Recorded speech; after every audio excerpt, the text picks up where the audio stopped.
Welcome to Season 1, Episode 1 of TVGP's Critical Misses, the show where we watch all the great stuff we missed, all the hits we've missed. First up, we're going to be watching... listen, read. Yeah, enjoy, experience. Because maybe enjoy won't always apply. Our first series that we're going to watch is the Fast and the Furious Fast and Furious Saga? series. I was going to say the Fast Saga, as it's now known. Saga. Yeah, which sounds much more grand racing plans. I mean... Go ahead. I'll let you do the intros, and then we need to get into this. Cause we're going to start with 2001's The Fast and the Furious. As we talked about in episode 0, if you haven't gone and listened to that, that's the introduction God, it's one of those days already. Of the whole series. Not the Fast Saga, but the Critical Misses Saga. Sort of our ethos around the show. I have only seen this movie, and only when it was released in theaters. So you saw this movie for the very first time in 2001. Yeah, 19 years ago, yes.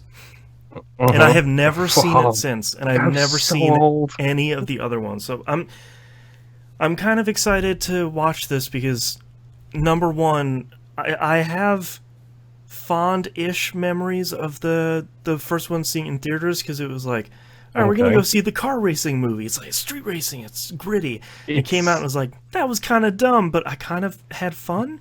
That's weird. It's very, very much of its time. The friends of the show, the Bamfcast, have this rule where basically if you're making an 80s movie, you can still have 80s movies like a couple of years into the next decade. So like all the way up to like from 80, let's say 82 to 80 or to 92 is an 80s movie.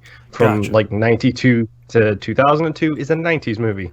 This came out in 2001, and oh boy, is it 90s as hell. Right. Like, still living right in the 90s. So much in it that is such of that time period. It's obviously we will discuss the later iterations of the franchise as we go forwards and the effects, positive and negative, because spoiler alert, I'm kind of a pro on this series because I watch it every year. And that's part of the reason why we wanted to choose this at the beginning, is because I have almost no experience in it, and you adore it. So like part of what I'm going to be charting in this series is how quickly it gets me to start saying, just screaming family into the microphone at the beginning and end of this. I was going to say, you at least know the key word when it comes to this series. Exactly. Yeah. Seeing some other superfans' reactions to the latest trailer for the newest movie, which is out this summer. Yeah, Fast It's really interesting. Yes. Yeah.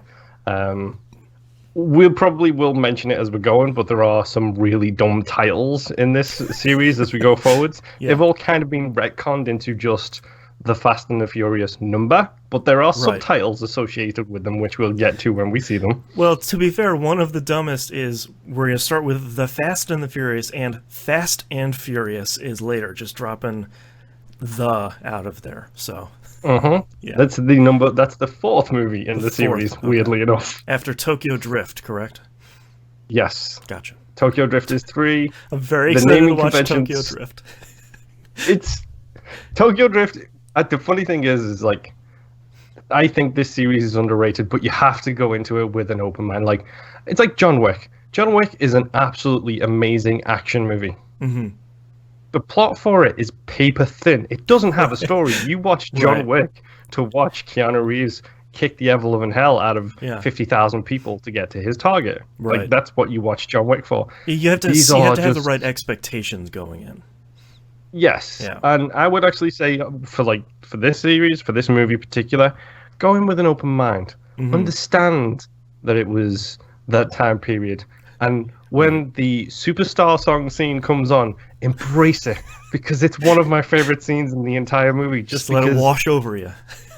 It's new metal as hell, and as a kid who, at the time, I was just developing my new metal senses. Oh, man, 2001, that was the new metal time. Like, give me some Korn, give me some Limp Bizkit, Trapped. Let's put all that stuff in there. this is 100% in that thing. Like, take the first one for what it is, which is just a dumb, stupid. It's Point Break with cars. Like, right. Point Break as the thinnest plot. Yes, exactly. And there'll be things that we pick up along the way. There's obviously an overarching storyline. How we get there is a mystery to everybody how they managed to wrap this thing back around.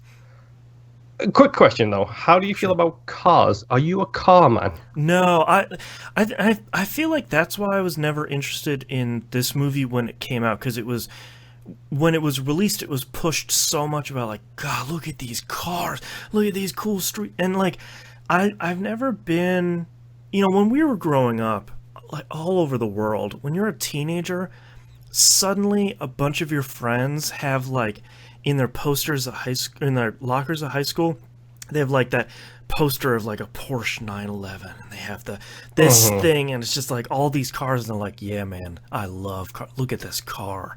And like, yours was an anime girl. No, I never, like, I can understand why people are so drawn to sports cars, but for me, it's always been this thing. I was like, that's a car. It's yellow. Like, it looks fast. It has some cool angles, but I've never been a car dude.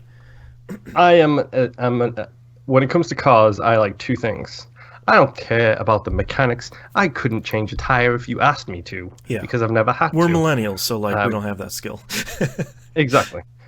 But when it comes to the aesthetics of a car, and when it comes to the sound of a car, like, it's one of those things. It's probably through playing video games is where I got that from, where you just like, this car, just the shape is really well done. It looks amazing. It's a really it's a vivid standout design to look at. And then the sound, which depending on the type of car you're dealing with, it depends on the type of sound you make. Sure. Now, fun fact, like you and probably the audience also knows, in this household, my wife and I are on some fairly specific divided lines. Okay. I'm an Iron Man guy. She's a Captain America person. I like Ashley. She likes Caden. That's a Mass Effect reference for everybody who's listening. Right. She loves muscle cars. I love imports. Aha. So okay. There's another one of those dividing lines. I love that there's so many things where you're just like shooting each other across a river, where it's like muscle cars, imports. It's just like I like it. I respect it. And there are things I love about muscle cars. There are generally things I do love about them. But the thing that's always put me off them is they can't turn for anything. They have a turning radius that's about 4 times as long as they are. And they're long. Right. So this series has always been hilarious because it's literally the two main characters are muscle cars and imports. Right. So it has that whole thing going on with it as well. I love this movie. I love how dumb it starts, and obviously we'll get into it later on. But how they loop back around to actually make stuff matter from the first, let's just say the first 4 movies, is insane. To like to wrap it into the overarching story they're telling in the saga. Yes, okay. Interesting. You watch the first one is pretty good. The second one is probably one of my least favorite ones. Okay. So get ready for a down slope before we hit an upslope. Highest highs, lowest lows. Let's just get them done for the one record, after another. Yeah. So you've got to go into the first lot with an open mind of it doesn't matter right now. Pay attention, but most of it doesn't matter. It's just a dumb, goofy. Look at the underlights. Movie. Look at the nitrous. Enjoy the racing. Underglow. Thank you very much. Okay, my apologies. Let's get that terminology correct. Okay. See, I got a lot to learn. Yes, we do. But it's seeing how they took this thing and just retconned everything, because we'll get to it, but this series was basically dead on its feet. Yeah. At one point, it was done. And then the worst of the lot of them made the most money, so they made another one. Okay. It's ridiculous how this goes. Well, we'll have different directors, we'll have different things. There's a whole bunch of stuff going on here. Like, for example, the first movie is directed by Rob Cohen, who is a relatively famous director of really bad movies like Dragonheart, Stealth, and things like that. Bad movies that I sort of enjoy. Exactly. So I'm hoping, going forwards, right. we can embrace the bad until right. we get to the good. Right. And I'm willing to take a journey. You know, I as much as people love this series so much that you can't help but be at least curious about it. Where it's like, God, what do you? People are like, it's dumb, and I love it. And it's like, boy, I respect. Number one, I respect that attitude. Number two, I gotta watch those, which is why we're here. And honestly, if you're a giant Bond fan as well, like I don't do it obviously the first time you've seen it, especially you, Boston. But if you're interested in taking this journey with us, the Bombcast actually did a film on 40s for Fast 1 through 6 or 1 through 7, shortly before 8 came out, because Dan Reichert had never seen this series either. Okay, interesting. So they jumped in with him and did a full film on 40s with a lot of it, and it's a journey to go for that one as well. Yeah. But yeah, I love these movies. I am unabashedly a family member, and I adore it. There you go. All right, well, that's our beginning here, so let's go watch the movie.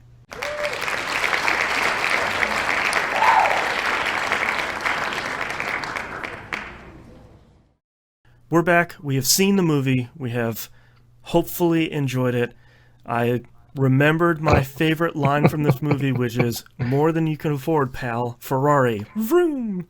Yep, the superstar scene. One of my favorite scenes in the entire movie. Just so dumb.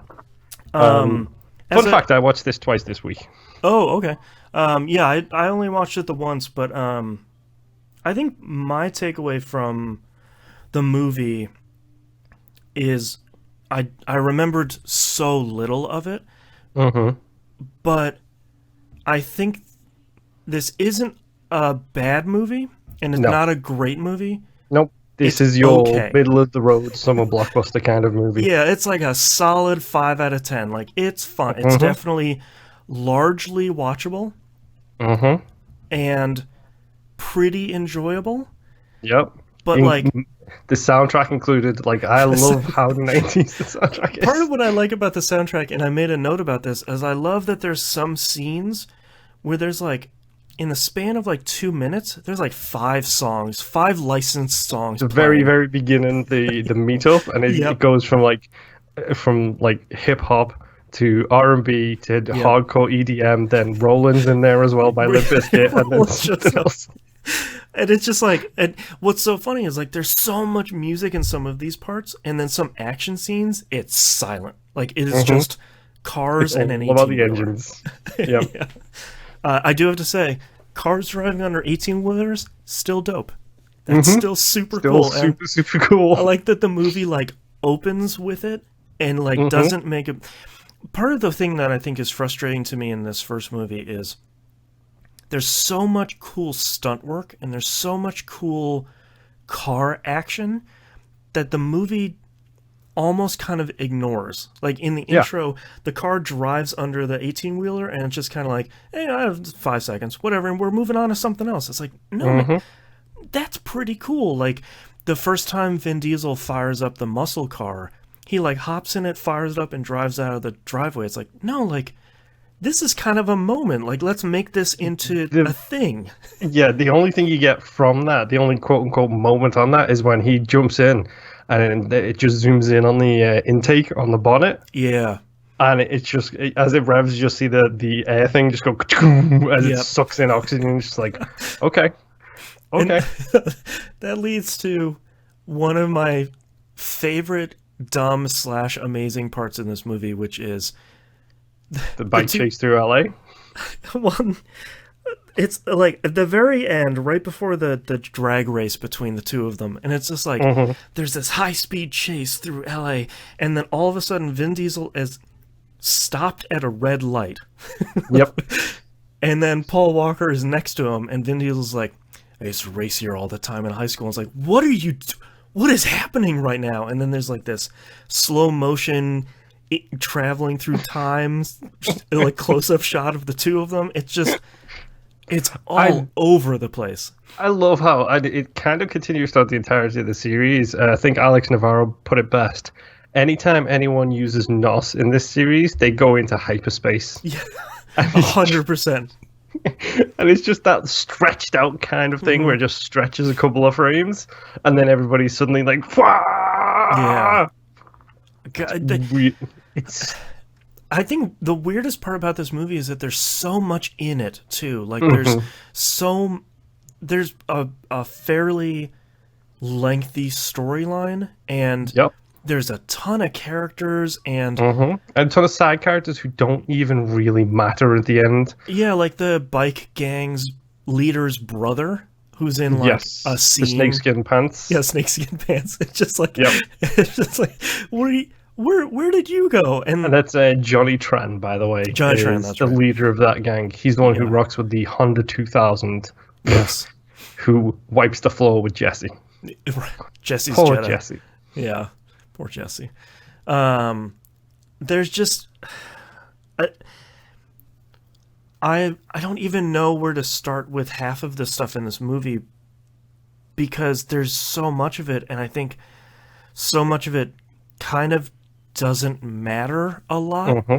In the grand scheme of things, like basically only four things matter in this movie, and that's Paul Walker. Yep. So Brian Spillner. Yes. Vin Diesel. Dominic Toretto.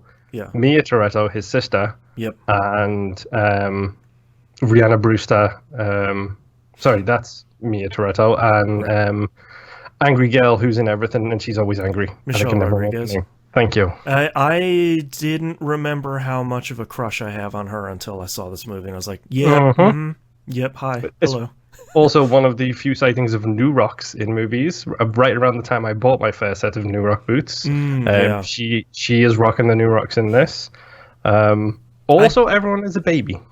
Yeah, like everyone is a super baby, and I think one of the funniest parts in this movie is, I think one of the big things that it's hard to forget about this movie is Paul Walker is a cop. Are you a cop? Right. Are you a cop, Boston? Are you a cop?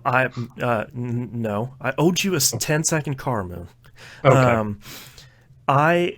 One of the funniest scenes is like him getting fake arrested and then bringing to this like palatial Hollywood mansion. Yeah, the drug mansions. And like people taking like 5-year-old Paul Walker seriously as a police officer. Like it's just this idea of like, you get me results, O'Connor. It's just like, this kid's he can't even drive. Look at how tiny he is.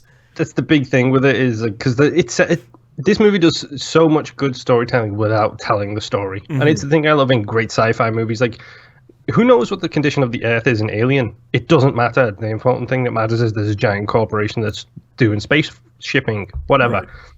Who cares? The thing that this does really well is like this sets him up as clearly he's kind of a rookie, not necessarily a 100% rookie, but he's new. And even the leader of the FBI says to him, "You want that detective badge? You want it quick? We can help you with that." Get me and results. It's clear that he's got a target in mind, and he's clearly done well. Like he's clearly a pretty apt student. Otherwise, they wouldn't be. And he's clearly a pretty good driver. Otherwise, they wouldn't be putting him in with these street gangs who are all about street racing. Right. And it's like, okay, we get it. He's kind of young.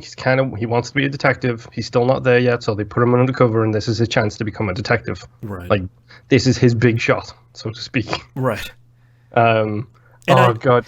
And it's interesting that the FBI very clearly have fingered Toretto really early, where it's like, this guy's got anger problems. Something's happening. He's a great driver. We kind of don't like him. It's Toretto. And I feel like if the movie had a little bit better direction or a little bit better acting or like a slightly different screenplay, I think the tug of war between I want my detective's badge and I want to do the right thing for the law versus I like this crew and I like this like found family that I'm starting to enter into.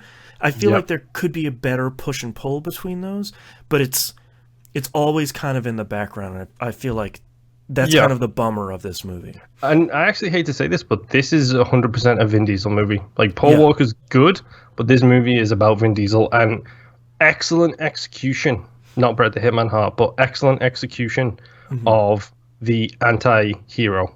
Yes. He is a villain. He is a bad guy by definition. When he is a bad steps guy. out from that darkness and there's just like that one light on him when that guy has the shotgun on Paul Walker's face, and I'm just like, all right, like you're doing a real good job at setting up like he's an okay dude, but also you really don't want to mess with him.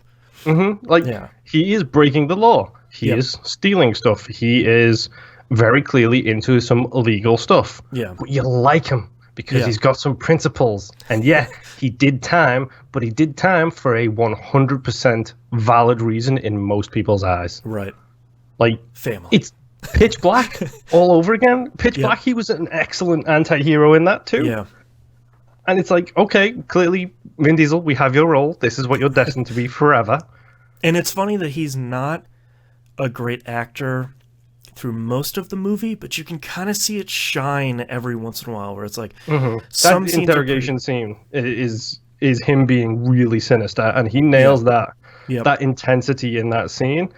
And then you get all the stuff where he's trying to crack jokes, like at the start. It'll be like, I'll see you at Race Wars. It's like, stop saying Race Wars. It's the dumbest name. It's a dumb name, and number two, in 2020, it's a little unfortunate. That's true. Vin Diesel, it means something very different now. It really does. I mean, there's so many scenes I love about this, and you mentioned it there a little bit in passing. I didn't catch this. In all of the other times I've seen these movies, I never caught this line. But his LA detective, like boss captain guy, the guy who was Buffalo Bill in... the guy with the comb over? Yeah, he was Buffalo Bill in Silence of the Lambs. Right. He says to him, there are all different kinds of family. Yep. Brian, you're going to have to make that choice yourself at some point. Yep. It's like, you mother effers, how did you get that? Right. So one line from the very first movie somehow became the theme for this entire series. And that guy was pretty good in that role too. Like, he didn't have a lot of heavy lifting to do, but I feel like he sold that role. Like the weary captain kind of guy. Yeah, like the FBI was the angry, like, get me results. Oh God, like that sort of guy. But I liked that guy where it's sort of like, we've got a job to do, and I get you. Like, I get that you're getting a little too deep into this, and you maybe are going native, as he calls it. But like, we still have a job to do, man, and I'm tired. He also clearly cares about his employees, because there's a whole scene where, and it's a useless scene, and it doesn't belong anywhere. But Brian's like, "Someone get me a smoke," and then the captain's like, "No, you quit." Right. Someone get me a smoke. No.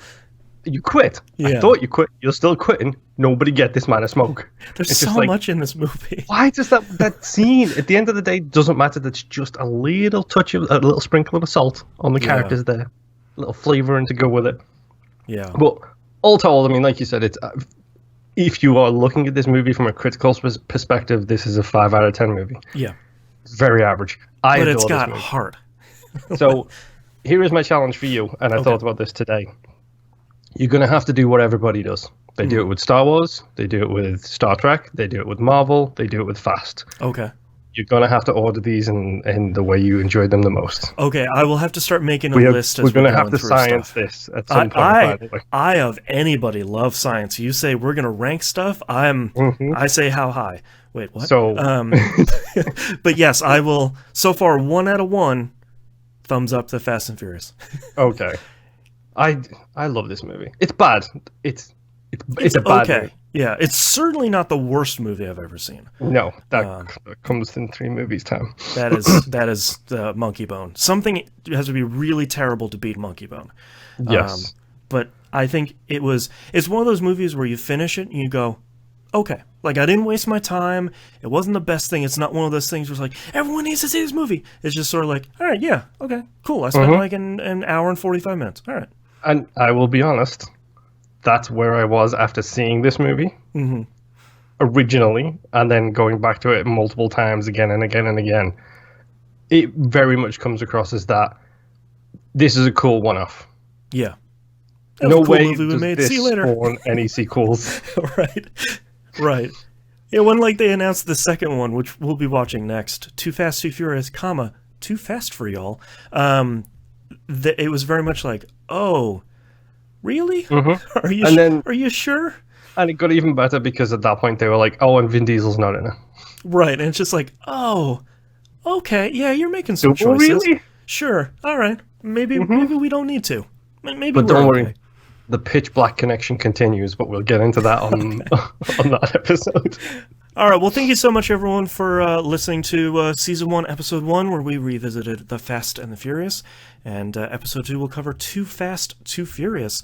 So tune in 2 weeks. A lot of twos here. For the next episode, thank you for listening. We'll see you next time. Bye. Bye.